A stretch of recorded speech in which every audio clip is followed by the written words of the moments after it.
গ্রাহকদেরকে ধমক দিয়ে হুমকি দিয়ে এই ব্যাংকের গতিশীলতা কোনো অবস্থাতেই ফেরানো সম্ভব হবে না। একজন সংসদে দাঁড়িয়ে বলেছেন ইসলামী ব্যাংক একটি মাত্র ব্যাংক, বাংলাদেশ নয়। ইসলামী ব্যাংকের জন্য সরকারের 1 কোটি টাকা সংসদ পরিচালনায় খরচ হয়েছে।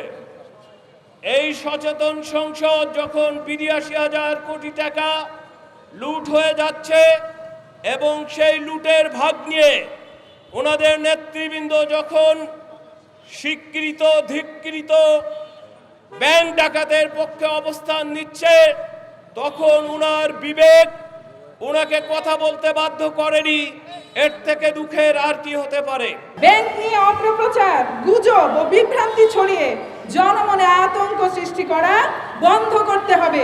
এসালমের অবৈধ অর্জিত সম্পদ বাজেয়াপ্ত করতে হবে। নীলক্ষেতের আইনি বুকে ধারণ করে ইসলামী ব্যাংকের কোন আপনারা কর্মচারী নিজেদেরকে পরিচয় দিয়ে যদি ঢাকার বুকে কোথাও আপনাদেরকে পাওয়া যায়, নিশ্চিত থাকুন ঢাকার মানুষ, ঢাকার গ্রাহকরা আপনাদেরকে টাঙিয়ে রাখবেন ইনশাআল্লাহ।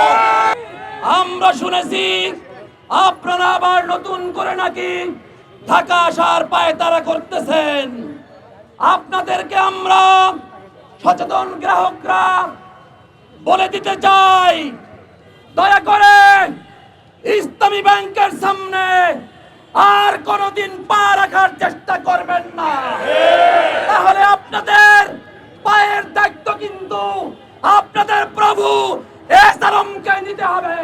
জুলাই আকাঙ্ক্ষার গাদ্দারের বিরুদ্ধে, জুলাই আকাঙ্ক্ষার বিরুদ্ধে কি হয় এই ধরনের ফ্যাসিস্ট সহযোগীদেরকে যদি আবার ইসলামী ব্যাংকের বোর্ড পুনর্গঠন করার কার্যক্রমের সঙ্গে জড়িত করার কোন ন্যূনতম চিন্তা থাকে তাই এদেশের 3.5 কোটি গ্রাহক প্রতিরোধ করবে ইনশাআল্লাহ।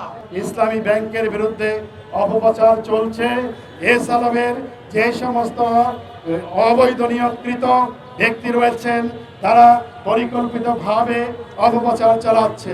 আপনারা শুনেছেন চট্টগ্রাম বাংলাদেশ ব্যাংকের শাখার সামনে আজকে তারা সেখানে কর্মসূচি পালন করছে। আমরা পরিষ্কারভাবে বলতে চাই যে এসালমের মাধ্যমে যারা অবৈধভাবে নিয়োগ পেয়েছে, ভুয়া সার্টিফিকেটের মাধ্যমে নিয়োগ পেয়েছে, পরীক্ষা ছাড়া যারা এই ব্যাংকের নিয়োগ পেয়েছে, যাদের নিয়োগ বাতিল করা হয়েছে, তারা কোনো অবস্থায় যাতে করে ব্যাংকের সামনে, ইসলামী ব্যাংকের সামনে, বাংলাদেশ ব্যাংকের সামনে বাংলাদেশের কোথাও মব সৃষ্টি করতে না পারে, সেই ব্যাপারেই কার্যকর ব্যবস্থা গ্রহণ করতে হবে।